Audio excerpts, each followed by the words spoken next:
Malgré l'échec, il y a une personne qui a un coup de foudre pour toi, mais surtout qui a beaucoup d'amour.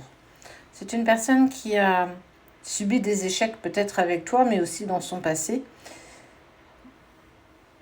mais aussi poursuivi et transpercé par le coup de foudre, mais surtout l'amour qu'il éprouve pour toi.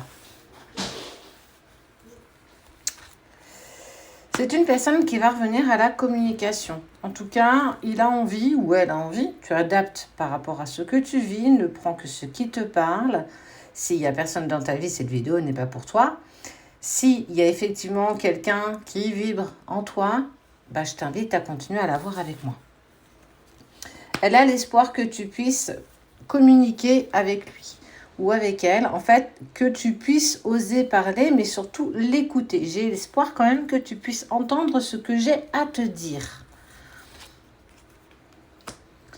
Mais tu vas avancer avec prudence parce que c'est peut-être quelque chose qu'il a déjà fait par le passé. Une personne qui est revenue, qui est repartie, qui est revenue, qui est repartie. Donc, effectivement, il y a de la communication, mais surtout, toi, on voit que tu vas, oui, certainement accepter cette reprise de communication, mais avec beaucoup plus de prudence que tu as pu le faire par le passé.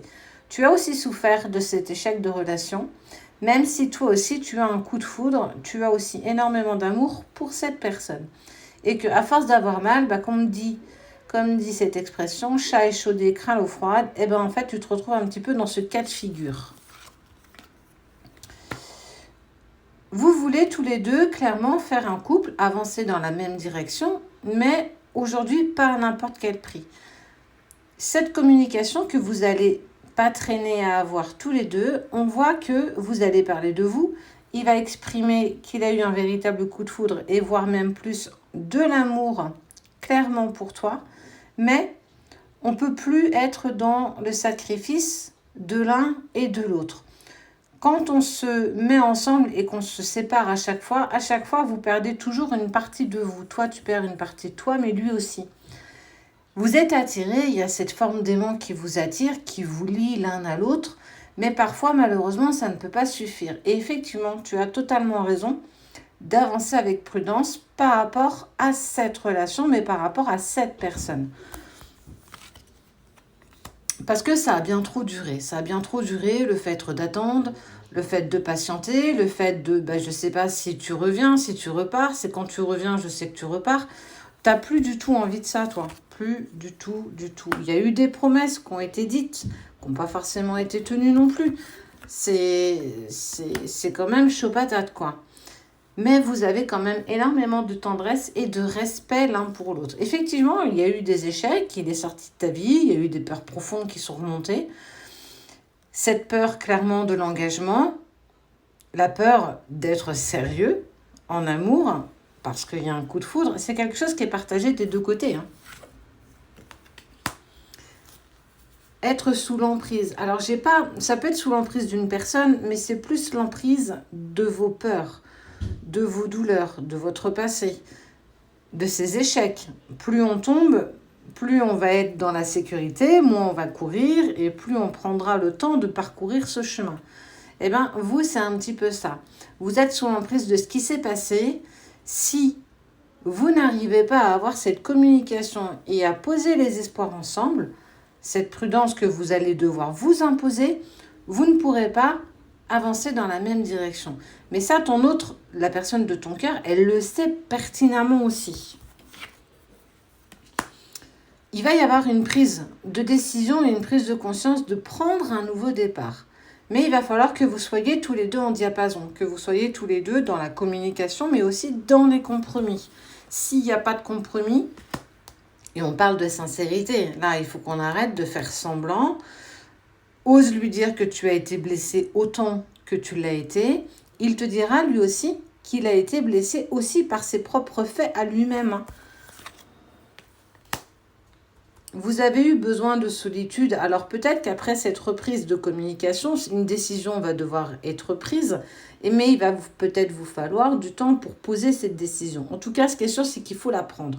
Vous ne pouvez plus être dans je suis, je pars, je suis, je pars, j'avance, je recule. C'est plus possible. C'est clairement plus possible. Soit on arrête de s'égarer, soit on avance avec sincérité. Regarde, hop là, pour le coup, je te le dis, elle ressort. Soit on avance et on continue à s'égarer et à se perdre de chemin, et à un moment donné, il faudra poser les choses. Soit effectivement, on avance avec la fidélité du cœur. Vous avez toujours été fidèle dans vos sentiments, mais dans les faits, c'en était quand même tout autre. Il y a eu bien trop d'échecs, et ces échecs vous ont fragilisé. Il faut que vous en fassiez une force et non pas une faiblesse.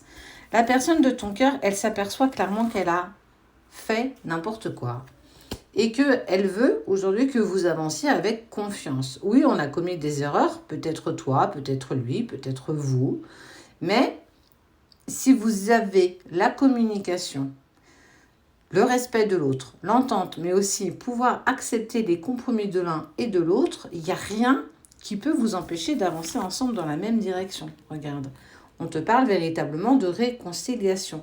La réconciliation, on regarde bien. Ce cœur, il a quand même été brisé, on l'a raccommodé, on en a pris soin aujourd'hui. Mais il reste toujours marqué. N'oublie pas ça. Toi, comme lui. Ce qui fait ce vous. Ce qui fait vos différences, ce qui fait vos blessures, vos peurs que vous aurez toujours.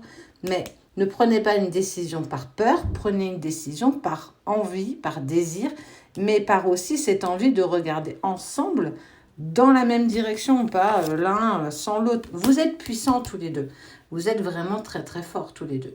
Ne doute pas de ce que tu fais. Eh bien écoute, on va regarder, ça concerne qui? Un petit peu tout ça. Hop, allez. Toc, toc. C'était pas prévu, mais on y va. Hop, on y va avec ces cartes-là. Il y a longtemps que je ne vous les ai pas sorties, celles-ci. Ça concerne les personnes qui sont Cancer, Bélier, les Gémeaux,